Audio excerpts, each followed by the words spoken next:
Estamos de vuelta en El Mundo Ahora. Soy Valentina Torres Sánchez y es un gusto acompañarlos. Vamos a revisar los hechos que son noticia. El presidente de Ucrania, Volodymyr Zelensky, reconoció avances tras la cumbre en Ginebra para negociar la contrapropuesta al llamado Acuerdo de Paz de Estados Unidos y Rusia. El Kremlin, por su parte, calificó la iniciativa europea como poco constructiva. Tenemos reporte.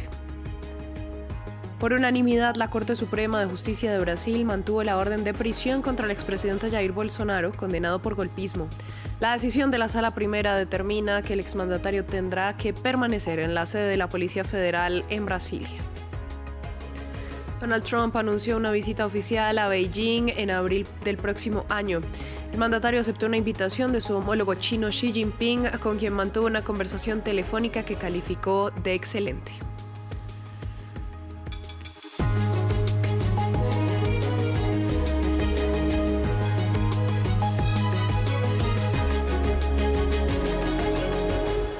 Abrimos este informativo hablando de la guerra en Ucrania porque el presidente Volodymyr Zelensky aseguró que hubo progresos en las negociaciones, pero falta más.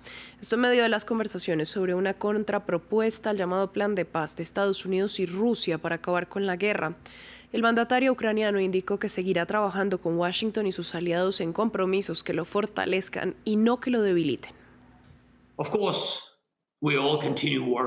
Por supuesto, todos seguimos trabajando con nuestros socios, especialmente con Estados Unidos, y buscamos compromisos que nos fortalezcan, pero que no nos debiliten. Seguiremos explicando lo peligroso que es fingir que la agresión es algo que se puede simplemente ignorar y pasar página. En las medidas que hemos coordinado con Estados Unidos, hemos logrado mantener temas extremadamente sensibles sobre la mesa, incluyendo la liberación total de todos los prisioneros de guerra ucranianos bajo la fórmula de todos por todos y de los civiles, y el regreso completo de los niños ucranianos secuestrados por Rusia.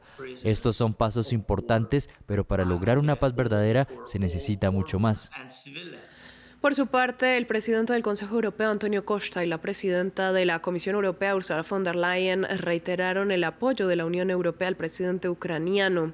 Sus declaraciones se dieron desde Angola mientras resaltaron la fuerte presencia de los aliados europeos en Ginebra, donde se discutieron los planes para poner fin a la guerra. There is a new momentum in peace negotiations. Hay un nuevo impulso en las negociaciones de paz. La reunión de ayer en Ginebra entre Estados Unidos, Ucrania, las instituciones de la Unión Europea y representantes europeos marcó un avance significativo. European representatives marked significant progress. El territorio y la soberanía de Ucrania deben ser respetados. Solo Ucrania, como país soberano, puede tomar decisiones respecto a sus fuerzas armadas. La decisión de su destino está en sus propias manos. También quiero destacar la importancia de Europa para el futuro del país. Mañana seguiremos colaborando con nuestros socios de la Coalición de la Voluntad. Con el telón de fondo de la guerra a las puertas de Europa, Emmanuel Macron podría anunciar en los próximos días la instauración de un servicio militar voluntario en Francia, un proyecto que se lleva estudiando desde hace varios meses. Tenemos los detalles. Suspendido desde 1997, el servicio militar podría volver pronto a Francia. En un contexto de fuertes tensiones mundiales, la idea lleva varios meses gestándose y se ha concretado en los últimos días. Primero fueron las controvertidas declaraciones del jefe del Estado Mayor el pasado martes, cuando el general Fabien Mandon afirmó que Francia debe aceptar perder hijos para responder al aumento de los peligros en el continente europeo. Luego el domingo, durante su viaje al G20 en Sudáfrica, el presidente francés remachó el clavo. Emmanuel Macron confirmó que estaba considerando instituir un servicio militar voluntario al tiempo que reiteraba su confianza en el general Mandon. Pero yo no cederé al espíritu de derrota, al declive generalizado. Creo que Francia debe seguir siendo una nación fuerte, con un ejército fuerte, pero también con capacidad de reacción colectiva. Es decir, que todos nosotros, en el momento que vivimos, nos enfrentamos a los riesgos contemporáneos, con la necesidad de ser conscientes de estos riesgos geopolíticos y mantenernos unidos. Eso es todo, pero hago un llamamiento a la unidad. Una nación unida capaz de resistir y movilizarse. La idea ya había sido evocada por Emmanuel Macron en su declaración a las fuerzas militares en vísperas del desfile del 14 de julio en los Campos Elíseos. Más de 4 meses después, el mandatario francés parece haber aceptado la retirada de Estados Unidos, mientras que el plan de paz estadounidense para poner fin a la guerra en Ucrania no ofrece garantías suficientes para instaurar una paz duradera. Emmanuel Macron podría hacer anuncios este jueves para precisar los contornos de su proyecto. Según los diferentes escenarios planteados, se podría restablecer un servicio voluntario de 10 meses y reclutar entre 10.000 y 50.000 personas cada año de aquí a 2035, con el fin de reforzar la cohesión nacional y crear una reserva de personas movilizables en caso de crisis. Cambiamos de tema. El Consejo de Seguridad de la Organización de Naciones Unidas debatió sobre la creciente violencia de los colonos israelíes en la Cisjordania ocupada. Según el representante palestino, los habitantes de estos territorios mueren o resultan heridos a pesar del alto el fuego. En total, más de 1.000 personas fueron afectadas desde el comienzo de la tregua, situación que también motivó la preocupación de Reino Unido y Francia. Tel Aviv respondió que cumplirá con sus compromisos, aunque se justificó en posibles actuaciones ante situaciones de amenaza. En Brasil, la Sala Primera de la Corte Suprema de Justicia votó de forma unánime para mantener la prisión preventiva del expresidente Jair Bolsonaro, condenado por golpismo. La medida del tribunal refrenda la orden del pasado sábado dictada por el juez Alexandre de Moraes ante lo que consideró riesgo de fuga. Bolsonaro tendrá que permanecer en la sede de la Policía Federal en Brasilia, con lo que se convierte su arresto domiciliario a prisión preventiva, tras denuncias de que intentó romper su tobillera electrónica. Bolsonaro se encuentra detenido desde el sábado 22 en la Superintendencia de la Policía Federal en Brasilia. Esta medida sustituyó el arresto domiciliario impuesto anteriormente y se implementó a petición de la Policía Federal, que presentó nuevos elementos que indicaban un riesgo concreto de fuga y una amenaza al orden público. En otras noticias, Venezuela tildó de vil mentira la designación de Estados Unidos del llamado Cartel de los Soles como grupo terrorista. Según Caracas, la organización no existe, pero Washington la catalogó así para justificar eventuales operaciones dentro del territorio venezolano. Varias aerolíneas han cancelado sus vuelos a Venezuela tras la alerta de la Administración Federal de Aviación estadounidense sobre el incremento de la actividad militar en ese país. Para Venezuela, la designación del denominado Cártel de los Soles como organización terrorista extranjera por parte de Estados Unidos es ridícula. La República Bolivariana de Venezuela insta al gobierno estadounidense a rectificar esta errática política de agresiones y amenazas, rechazadas contundentemente por el propio pueblo de los Estados Unidos, que afectan el desarrollo de los pueblos del Caribe y en nada contribuyen a un verdadero y genuino combate contra el tráfico ilícito de drogas. Una designación que aumenta el riesgo de una intervención militar en Venezuela. El Cártel de los Soles es inexistente para Caracas, pero el gobierno de Donald Trump acusa al presidente Nicolás Maduro de liderar este cártel en el que, según la versión estadounidense, un entramado de oficiales y facciones dentro del Estado venezolano participarían de diversas actividades criminales como el tráfico de drogas. En agosto, Trump firmó en secreto una directiva dirigida al Pentágono para comenzar a utilizar la fuerza militar contra lo que el gobierno caracteriza como cárteles de droga latinoamericanos. Esta orden proporciona una base oficial para la realización de operaciones militares estadounidenses directas en mar y suelo extranjero, bajo el argumento de la lucha contra el narcotráfico.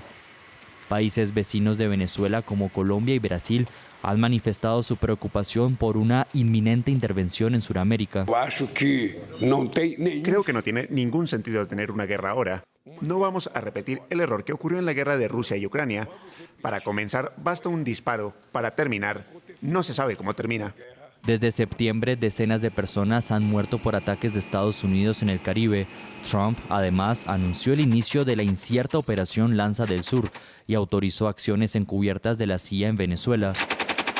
Una andanada de actividades militares en el país latinoamericano y el aumento del peligro y las tensiones en la zona ha provocado durante estos últimos días la cancelación de vuelos hacia Caracas por parte de varias aerolíneas como Avianca, Gol e incluso Turkish Airlines y la española Iberia.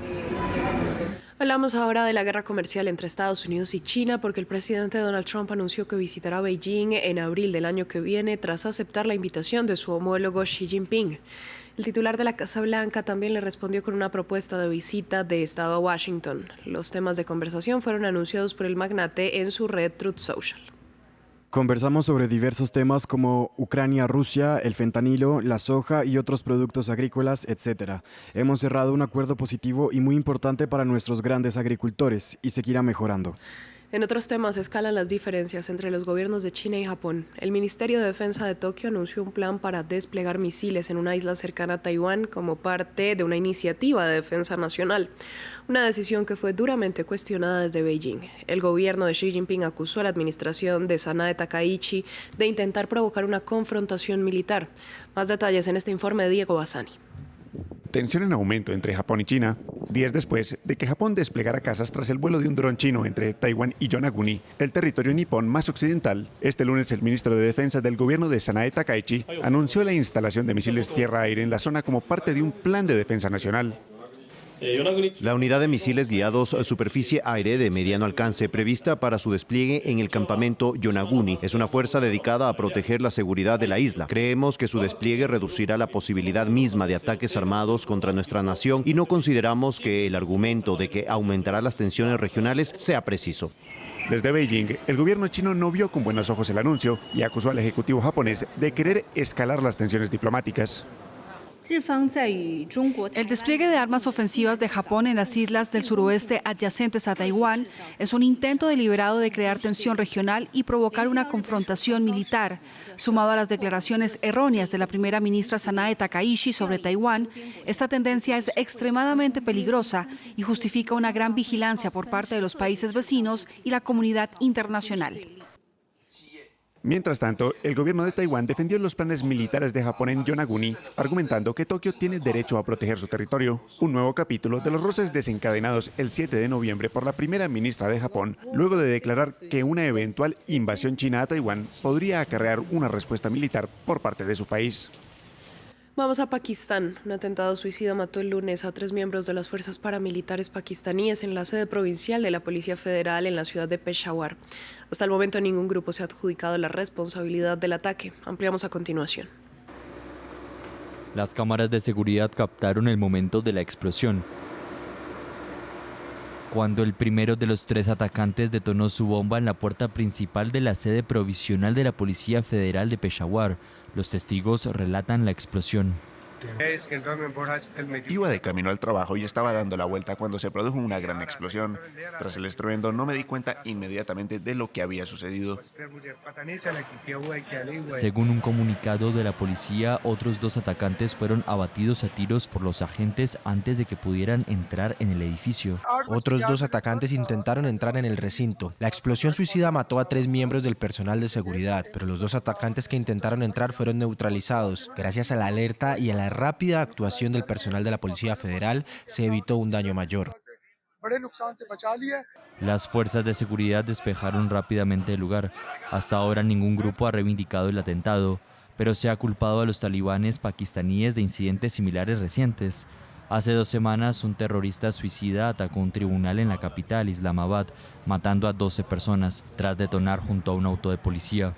Los ataques han provocado una creciente tensión entre Pakistán y Afganistán, y las autoridades de Islamabad acusan a sus vecinos de Kabul de permitir que los talibanes pakistaníes operen libremente dentro de sus fronteras. Cerramos con luto en la música porque falleció Jimmy Cliff, el legendario cantante jamaiquino que popularizó el reggae junto a Bob Marley con una carrera de 6 décadas.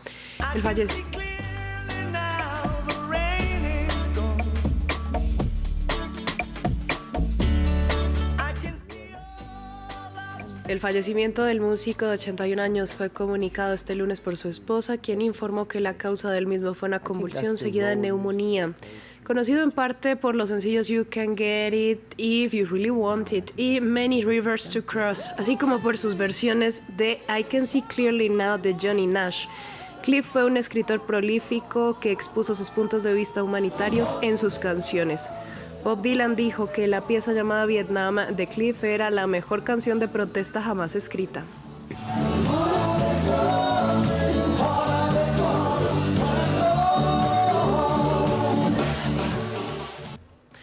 Así llegamos al final de esta emisión de noticias. A ustedes gracias por su sintonía.